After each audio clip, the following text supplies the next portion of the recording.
आज हम छठा चैप्टर पढ़ना स्टार्ट करेंगे। कौन सा? किरचॉफ के नियम तथा वैद्युत प्रवाह। ठीक है, आज से स्टार्ट हो गया। किरचॉफ के नियम पहले पढ़े कभी? नाम सुना है किरचॉफ? नाम सुना है। नाम सुना है? चलो ठीक है।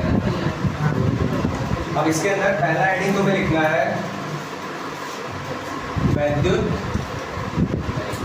सेल। ठीक है,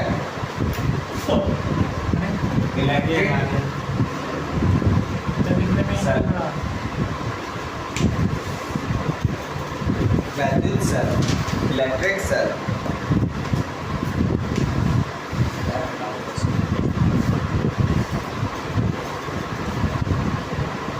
तो लिख लो पहले वैद्युत सेल क्या होता है।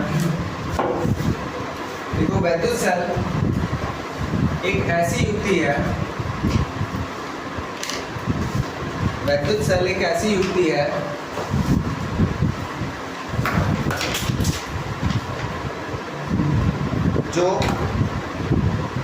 जो रासायनिक ऊर्जा को वैद्युत ऊर्जा में, रासायनिक ऊर्जा को वैद्युत ऊर्जा में बदलकर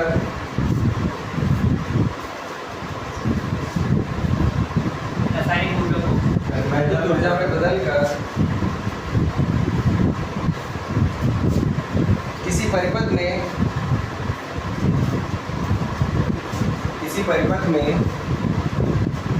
आवेश के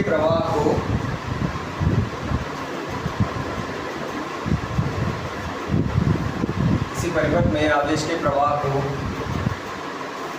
लगातार बनाए रखती है।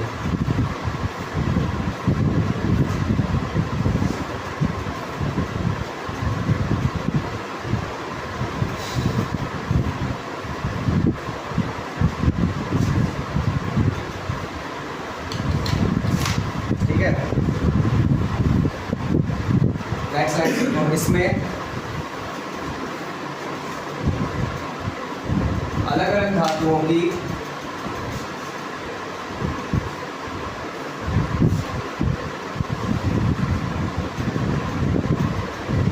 दो छड़ें होती हैं,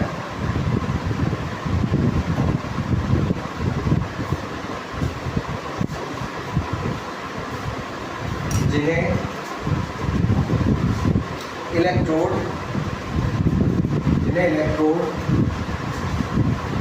या प्लेटें कहते हैं।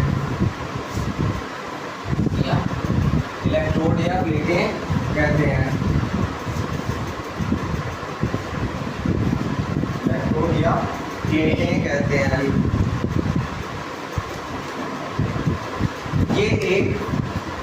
ये एक द्रव में डूबी रहती हैं, जिसे वैद्युत अपघट्य कहते हैं।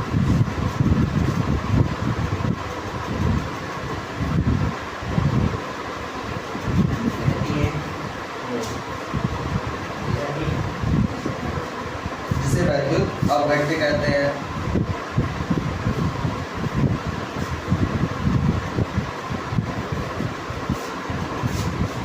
ठीक है, देखो, इन प्लेटों को द्रव में डुबोने पर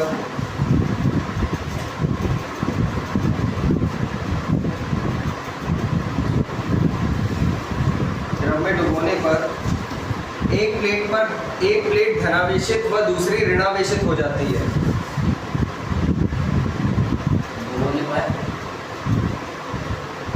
एक प्लेट धनावेशित तथा दूसरी ऋणावेशित हो जाती है।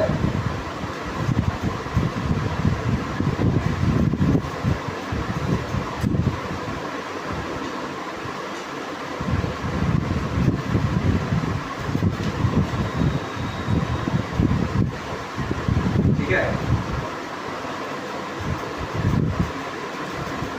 जब दोनों प्लेटों को किसी तार से जोड़ते हैं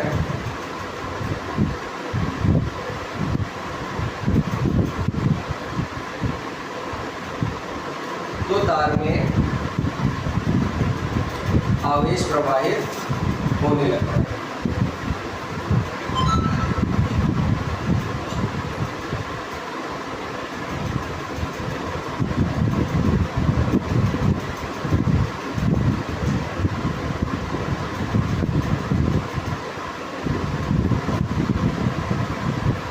ठीक है, तो तार में आवेश प्रवाहित होने लगता है। ठीक है, देखो वैद्युत अपघट्य में होने वाली क्रिया से इलेक्ट्रोडों पर वैद्युत अपघट्य में होने वाली क्रिया से इलेक्ट्रोडों पर आवेश की पूर्ति होती रहती है। आवेश की पूर्ति होती रहती है।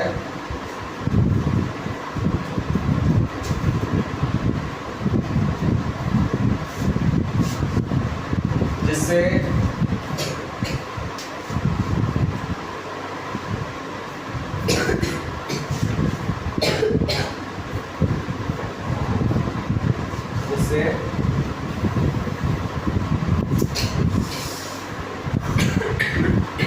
तार में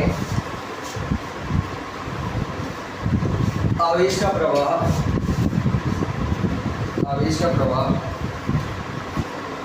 ब्रैकेट में लिखना वैद्युत धारा।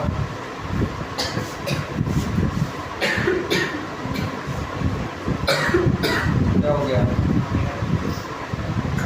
आवेश का प्रवाह ब्रैकेट में लिखना वैद्युत धारा लगातार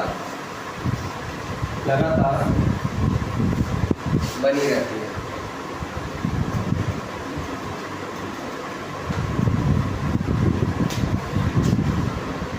इस प्रकार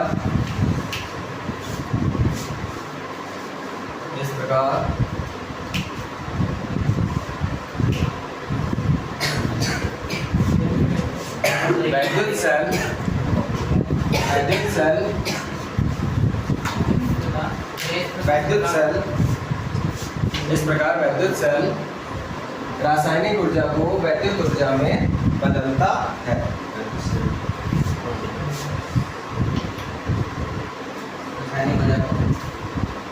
वैद्युत ऊर्जा में बदलता है।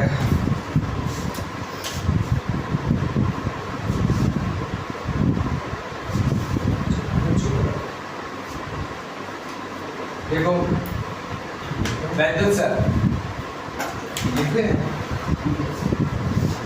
देखो ठीक है, देखो समझो ये चैप्टर की स्टार्टिंग है अभी, है ना। आराम से समझते हुए चलो, पूरा चैप्टर इमेज बन जाएगी तुम्हारे दिमाग में। सही है, मैं कोशिश ये करूंगा कि तुम्हें सब कुछ समझ में आता रहे, मतलब एक इमेज की तरह पढ़ो, इमेज बन जाए तुम्हारे दिमाग में कि कोई चीज़ तुम पढ़ रहे हो उसके बारे में तुम्हें पता भी है। ये नहीं कि केवल कॉपी में लिख लिया, रट लिया, बात खत्म हो गई, है ना। कोई चीज़ ऐसी होनी चाहिए कि रटने वाली चीज़ को एक दिन के बाद भूल जाते हैं। जैसे तुमने देखा होगा कि अगर तुम्हें एग्ज़ाम देना है कोई, तुम 2 दिन अंधाधुंध पढ़ोगे, है ना। एग्ज़ाम दे के आ गए उसके बाद भूल जाते हो। तो अभी तुम्हें वो नहीं करना कि 2 दिन बाद तुम्हारा एग्ज़ाम है, बहुत लंबा टाइम है, 5-6 महीने है एग्ज़ाम के लिए। तो अभी तुम इस हिसाब से पढ़ो कि तुम्हारे दिमाग में एक इमेज रहे किसी भी चीज़ की। अब देखो क्या है, वैद्युत सेल केमिस्ट्री का टॉपिक है, ये तुम लोगों ने जरूर पढ़ा होगा। वैद्युत सेल पढ़ा है? कोई कुछ बताएगा इसके बारे में? ये फिजिक्स का टॉपिक नहीं है। वैद्युत सेल इलेक्ट्रोलाइट्स वगैरह और ये सब केमिस्ट्री में ही पढ़ाए जाते हैं। जल वैद्युत अपघट्य, ये जिन्हें जल में बोला जाता है और वो टूट जाते हैं उन्हें वैद्युत अपघट्य बोला जाता है। ये सब चीज़ें केमिस्ट्री में जरूर पढ़ी होंगी तुमने। तो अभी देखो मैं क्या बता रहा हूँ। वैद्युत सेल क्या होती है, क्या होता है वैद्युत सेल, कैसे बनता है? पहली बात, वैद्युत सेल का काम क्या है? वैद्युत सेल रासायनिक ऊर्जा को किसमें बदलता है? वैद्युत ऊर्जा में बदलता है। मतलब रासायनिक क्रियाएं जो होती हैं उनसे वैद्युत उत्पन्न करेगा। रासायनिक क्रियाओं में भी तो आयन उत्पन्न होते हैं। आयन कैसे उत्पन्न होते हैं? आवेशित होकर। आयन कब उत्पन्न होते हैं? आवेश से। और वैद्युत कैसे बहती है? आवेशों से। तो यानी कि रासायनिक ऊर्जा का वैद्युत ऊर्जा से कनेक्शन हो सकता है। तो क्या किया जाता है, देखो इसमें कुछ चीजें हैं जो तुम्हें ध्यान रखनी है। एक तो वैद्युत अपघट्य, वैद्युत अपघट्य ये होता है लिक्विड, क्या होता है, द्रव होता है। वैद्युत अपघट्य वे पदार्थ होते हैं जिन्हें जल में घोलने पर वो घुल जाते हैं, अपने आयनों में टूट जाते हैं, वो क्या होते हैं, वैद्युत अपघट्य। तो एक तो लिया जाएगा इसमें, जब भी सेल बनाया जाएगा एक तो लिया जाएगा वैद्युत अपघट्य, कोई क्या लिया जाएगा, एक लिक्विड होगा जो जल में घुला हुआ होगा, मतलब ये जल में घोल दिया जाएगा, वो अपने आयनों में टूटा हुआ होगा। ये क्या कहलाता है, वैद्युत अपघट्य। वैद्युत सेल कैसे बनता है ये मैं बता रहा हूँ, पूरा प्रोसीजर तुम लोगों को, सही है, घर पे बना लेना। बना नहीं पाओगे, ताकि बनेगा तो लैब में ही, लेकिन कैसे बनता है, फॉर्मेशन क्या है वो बता रहा हूँ, ठीक है। वैद्युत अपघट्य, अब इसमें क्या होता है, दो धातुओं की छड़ें पड़ी रहती हैं, इलेक्ट्रोड, उन्हें क्या बोला जाता है, इलेक्ट्रोड। दो अलग अलग धातुओं की छड़ें पड़ी रहेंगी, ज्यादातर इसमें जिंक और कॉपर यूज किया जाता है, पढ़ा होगा तुम लोगों ने, ठीक है। एक साइड ZnSO4 लेते हैं जिंक के साथ, फिर कॉपर SO4 CuSO4 का वोल्टवाइज, है ना, पढ़ा है ये। तो ठीक है, दो छड़ें भी ली जाती हैं,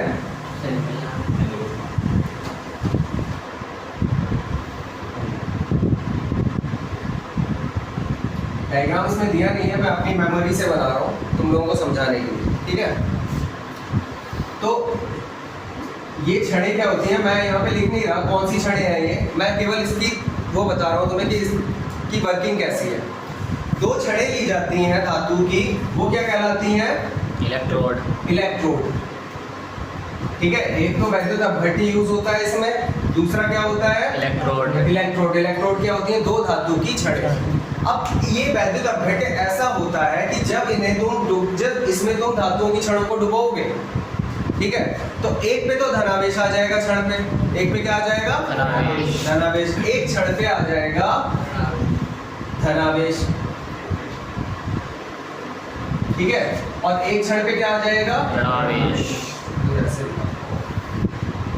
ऐसे दिखाया है, ऐसे ही रहने देते हैं, बीच में थोड़ा सा स्पेस लेके यहाँ दिखा देते हैं।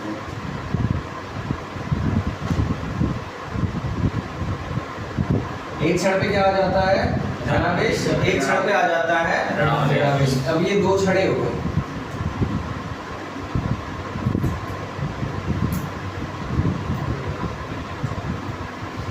ठीक है। अब क्या होता है, जब इन क्षणों को आपस में जोड़ दिया जाता है, क्या किया जाता है, जोड़ दिया जाता है। जैसे ही इन क्षणों को आपस में किसी तार द्वारा जोड़ा जाएगा, तो बताओ विद्युत बहेगी या नहीं बहेगी। एक धनावेशित क्षण है, दूसरी ऋणावेशित क्षण है, इसका मतलब क्या, एक तरफ धनावेश है, दूसरी तरफ ऋणावेश है, विभव में अंतर हो जाएगा। धनावेश और एक तरफ धनावेश हो, दूसरी तरफ ऋणावेश हो, दोनों पॉइंट को अगर जोड़ दोगे तो क्या होगा, विभव में अंतर हो जाता है ना। विभव में जब भी अंतर होगा तो क्या आवेश का फ्लो होने लगेगा, ऊंचे विभव से नीचे विभव की ओर, ठीक है। और कहने का मतलब क्या है, ये जो है ये ऋणावेशित क्षण है, तो इससे क्या होता है, इलेक्ट्रॉन निकल के किधर की ओर जाने लगेंगे, धनावेशित क्षण की ओर चलने लगेंगे, है ना। ऋणावेशित,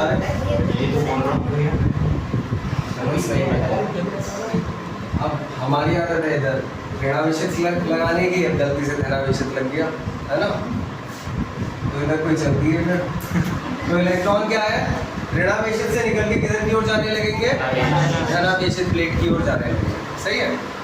तो अब भाई जब इलेक्ट्रॉन इधर की ओर चलने लगे तो विद्युत किधर की ओर चलना शुरू कर देगी, नेगेटिव की ओर, इसके अपोजिट डायरेक्शन में। यानी कि अगर मैं एरो दिखाना चाहूँ, अगर यहाँ पे लगा होता अमीटर, तो किधर की ओर दिखाएगा वो अपना एरो, क्योंकि विद्युत इलेक्ट्रॉन्स के अपोजिट डायरेक्शन में रहेगी, ठीक है। अब तो समझ में आ गया तुम्हें कि कैसे बनती है, यानी कि यहाँ रासायनिक क्रियाएं हो रही हैं। अब क्या, ऐसे तो सारे इलेक्ट्रॉन खर्च हो जाएंगे, इधर चले जाएंगे तो। अब देखो, ये जैसे तुमने कोई भी अगर वो लिया है वैद्युत अपघट्य तुम लेते हो, तो वैद्युत अपघट्य के अंदर क्रियाएं होती हैं जिससे आयन उत्पन्न होते हैं इसके अंदर। इसके अंदर भी तो धनायन और ऋणायन होंगे। अगर तुमने मान लो H2SO4 को ब्रेक किया तो क्या आता है, SO4 2 नेगेटिव और 2H पॉजिटिव आता है। क्या क्या आता है? 2H पॉजिटिव और SO4 नेगेटिव नेगेटिव, है ना। H2SO4 का ब्रेक यही होता है। जी भैया। तो क्या होता है इसका मतलब क्या, जब ये ऋणावेशित प्लेट है तो धनायन इसकी तरफ जाने लगेगा, जी भैया। है ना। ऋणायन और ऋणायन किधर की तरफ जाएगा? पॉजिटिव। हाँ।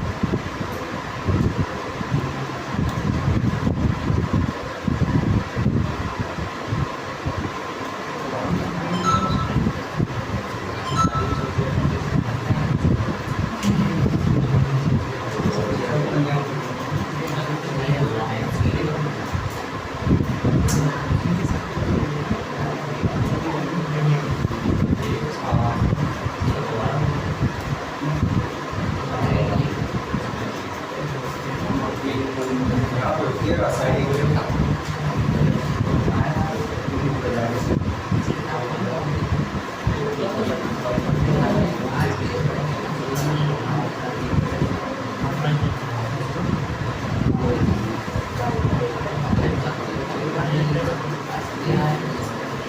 देखो, इस वैद्युत अपघट्य के अंदर जो आयन होते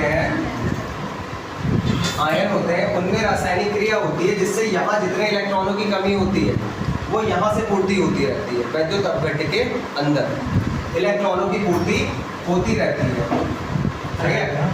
तो और जैसे यहाँ पे जब इलेक्ट्रॉनों की पूर्ति होती रहेगी तो यहाँ पे जो होता है ऐसे यहाँ धनायन इकट्ठा होता रहता है, क्योंकि यहाँ पे क्या होगा,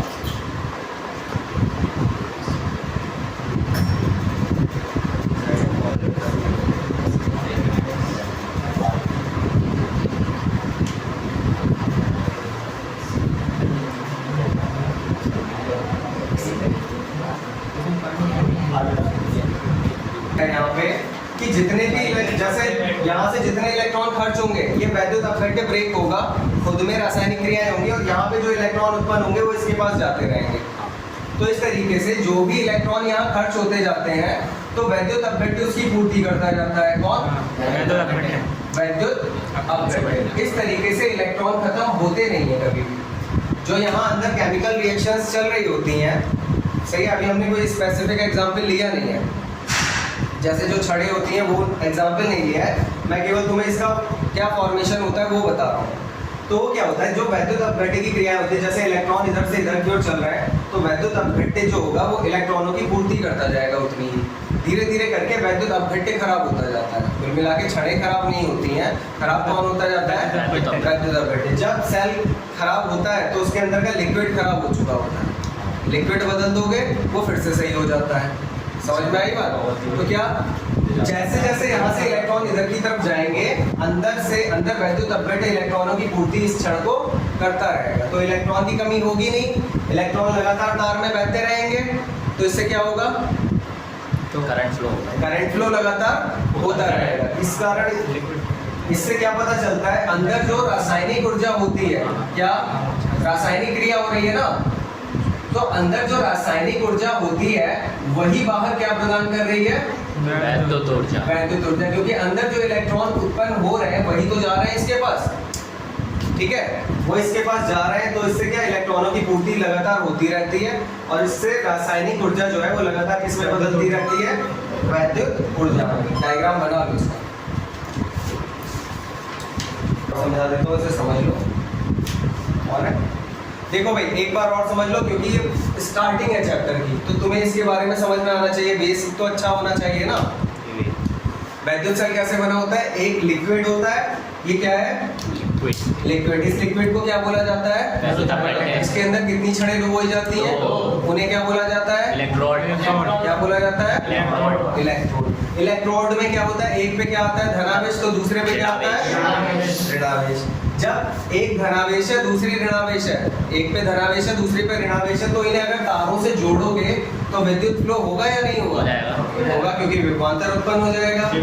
तो ऋणावेशित क्षण से इलेक्ट्रॉन जाने लगते हैं धनावेशित क्षण की ओर, ठीक है, और इस कारण इसमें क्या बहने लगती है?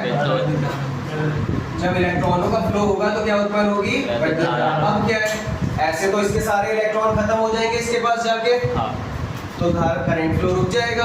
लेकिन करंट फ्लो नहीं रुकता है क्योंकि अंदर वैद्युत अपघट्य में क्या होती है, रासायनिक क्रिया। क्या होती है, रासायनिक क्रिया। जितने इलेक्ट्रॉन यहाँ जाएंगे उतने इलेक्ट्रॉनों की यहाँ पूर्ति हो जाती है इससे। तो इलेक्ट्रॉनों की पूर्ति होती रहती है वैद्युत अपघट्य के द्वारा, तो इससे इलेक्ट्रॉनों की कमी नहीं होती है। अब एक चीज तुम सब बताओ मुझे, जैसे बाहर तार में जो धारा बह रही है वो किधर से किधर की ओर बह रही है, धनावेशित प्लेट से ऋणावेशित प्लेट की ओर। अंदर धारा बहेगी या नहीं बहेगी? ये तो बाहरी सिस्टम में तार में धारा दिख रही है। मुझे एक बात बताओ कि जो अंदर है लिक्विड, इसके अंदर धारा बहेगी या नहीं बहेगी? सेल के अंदर धारा बहेगी या नहीं बहेगी? अंदर नहीं बहेगी। सेल के बाहर तो तुमने देखो, तुमने देखे हैं सेल, अगर तार से जोड़ते हो सेल को तो उसमें धारा बहती है ना। कोई छोटा मोटा बल्ब लगाओ तो जलता हुआ भी देखा होगा तुमने। सेल से कनेक्ट अगर कर दो दोनों साइड से, कोई सेल लो, एक साइड से कनेक्ट करो, दूसरे साइड से कनेक्ट करो, सेल इस टाइप के होते हैं ना, छोटा सा उसमें हुक बना रहता है सामने और इस टाइप से। अब इसके एक साइड वायर जोड़ो, दूसरी साइड वायर जोड़ो, उसमें छोटा सा बल्ब जोड़ दो तो वो जलता हुआ दिखता है ना। क्यों? इसके अंदर धारा बह रही है यानी कि, तो उसी समय अंदर भी धारा बह रही होती है या नहीं बह रही होती है? इसमें धारा बह रही है या नहीं बह रही है? समय भी बह रही बह रही है। ये तार में बहेगी। देखो, धारा कभी भी तब बहेगी जब सर्किट पूरा बंद मिलेगा उसे, ये बात याद रखो। क्या? एक पूरा रास्ता अगर बंद है तो धारा बहेगी। एक सर्किट है, अगर ये बंद है पूरा तो इसमें धारा बह सकती है। लेकिन अगर इसमें एक मैंने बारीक सा कट भी बना दिया, मतलब इनका रास्ता अगर जरा सा भी कट हो गया तो इसमें धारा नहीं बह सकती। तो यानी कि पूरा सर्किट बंद है कहीं ना कहीं, क्योंकि उसे एक रास्ता चाहिए होता है जिसपे वो बंद सर्किट पे चल सके, पूरा करंट फ्लो हो सके। तो अंदर भी धारा बहेगी। सही है? क्यों बहेगी? अंदर भी तो इलेक्ट्रॉन दौड़ दौड़ के इसके पास जा रहे होंगे। अंदर भी तो जा रहे होंगे इलेक्ट्रॉन इसके पास। अंदर इलेक्ट्रॉन भाग रहे हैं, आवेश गति कर रहा है, तो धारा बहेगी ना। आवेशों की गति से ही तो वैद्युत धारा उत्पन्न होती है। अच्छा, अब एक बात मुझे बता दो, बाहरी तार जो है उसके अंदर जो धारा बह रही है वो किस प्लेट से किस प्लेट की ओर बह रही है? धनावेश से ऋणावेश की ओर। आवेश में प्लेट, धन प्लेट ऋण प्लेट ऐसे बोल सकते हो। धन प्लेट से ऋण प्लेट की ओर। धन प्लेट से ऋण प्लेट की ओर धारा बह रही है। अंदर भी इसी डायरेक्शन में बहेगी। अंदर कैसे बहेगी? अंदर भी इसी डायरेक्शन में बहेगी। बताओ कि नहीं? बाहरी क्षेत्र में धारा किस प्लेट से किस प्लेट की ओर बह रही है? पहली बात तो ये देखो, ये धन प्लेट है तुम्हारी, ये ऋण प्लेट है। बाहरी क्षेत्र में धारा किस प्लेट से किस प्लेट की ओर बह रही है? पहले ये बता दो। प्लेट बताओ, तुम बताओ भाई। ऋण प्लेट से धन प्लेट से ऋण प्लेट। देखो, ये मैंने एरो बनाया है, इलेक्ट्रॉनों का फ्लो इधर है, वैद्युत धारा किधर की ओर बह रही है? इधर की तरफ, है ना। बैठो। तो धन प्लेट से ऋण प्लेट की ओर वैद्युत धारा बह रही है ना। अंदर भी इसी तरीके से बहेगी क्या? धन प्लेट से ऋण प्लेट की ओर। अंदर भी धन प्लेट से ऋण प्लेट की ओर धारा बहेगी। भैया वो मैं बताऊंगा तुम्हें, पहले भी बता चुका हूँ, एक बार फिर से बताऊंगा आज, फिर 10 दिन बाद पूछूंगा, फिर बताऊंगा तुम्हें। ठीक है? पूरे साल यही करूंगा कि हर 10 दिन में पूछूंगा तुमसे यही बात, तो यही बात तुम्हें बार बार बताऊंगा, पर तुम मत बताना एक भी बात। भैया अंदर नहीं हुआ है। अब मेरी बात सुनो, वैद्युत धारा का कॉन्सेप्ट मैंने तुम लोगों को बताया था कि इलेक्ट्रॉनों के फ्लो के हमेशा कैसी बहेगी? अपोजिट बहेगी, है ना। और जिधर धनावेश फ्लो कर रहा होगा उसके साथ बहेगा। अब यहाँ तुम्हें दिख रहा है इलेक्ट्रॉनों का फ्लो इधर की ओर है, तो वैद्युत धारा ऑब्वियसली इधर की ओर बहेगी, है ना। इधर की ओर बहेगी, इधर की तरफ तो बहेगी। लेकिन अंदर जो है इलेक्ट्रॉन इधर की ओर जा रहे हैं, ऋण प्लेट की ओर जा रहे हैं, तो ऋण प्लेट से दूर की ओर धारा बहेगी ना। तो ये बात ध्यान रखो कि बाहर वैद्युत सेल के जो धारा बह रही होती है वो धन प्लेट से ऋण प्लेट की ओर, लेकिन सेल के अंदर जो धारा बह रही होती है वो ऋण प्लेट से धन प्लेट की ओर बह रही होती है। समझ में आ गई बात? अंदर धारा किधर की तरफ बह रही होती है? ऋण प्लेट से धन प्लेट की ओर। ठीक है, अब ये चीज वैद्युत सेल तुम्हें समझ में आ गया होगा, है ना। वैद्युत सेल में कुछ है नहीं ऐसा, बस 2-3 चीजें हैं वो तुम्हें याद रखनी है। क्या क्या? एक तो वैद्युत अपघट्य, दूसरा इलेक्ट्रोड, तीसरा वैद्युत सेल के बाहर तो धारा बहती है, अंदर भी धारा बहती है। अंदर भी धारा बहती है और डायरेक्शन कैसी रहती है? ऋण प्लेट से धन प्लेट की ओर। ठीक है, अब हेडिंग लिखो, सेल का विद्युत वाहक बल।